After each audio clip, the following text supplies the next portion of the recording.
In this short video, we'll run down 10 effective negotiating tips for patent holders. The first and most obvious negotiating tip is to emphasize the benefits of owning your patent. One surefire way is pointing to the big market waiting to be capitalized on. Another might be the low level of competition, which cuts down on the headaches of bringing whatever your patent is to market. The idea is to make buying or licensing your patent sound like a smart, profitable thing to do. It's just human nature that we like options and feel more comfortable choosing among them than dealing with take-it-or-leave-it situations. While the latter can be useful in getting someone who's dragging their feet to make a decision, it's not the best way to start patent negotiations. At the outset, you want the person or company to feel like they are in the driver's seat. This way, they'll feel comfortable enough to ask you for more information and invest themselves into the negotiation process.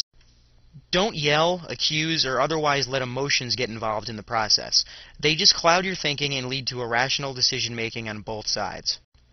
If you are negotiating with a large corporation or wealthy person, they might try to use contracts with terms that heavily favor them and tell you that, quote, this is just the way it's always done. While this may be true, don't mindlessly accept it. If you feel uncomfortable signing something, check with your attorney before you do. If someone asks to borrow your car for a weekend, you might say no. But what if they follow up with, okay, how about a ride to school? Suddenly, their request seems much more palatable.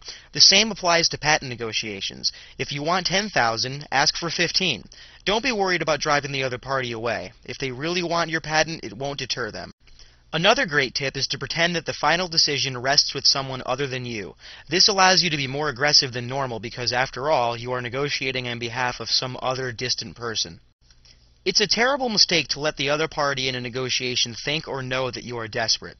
Skilled negotiators can smell desperation and they will use it to sucker you into as low a selling or licensing price as possible. For this reason, you want to exude a cool calm during all negotiations. Make sure the other party feels that they have benefited from the transaction.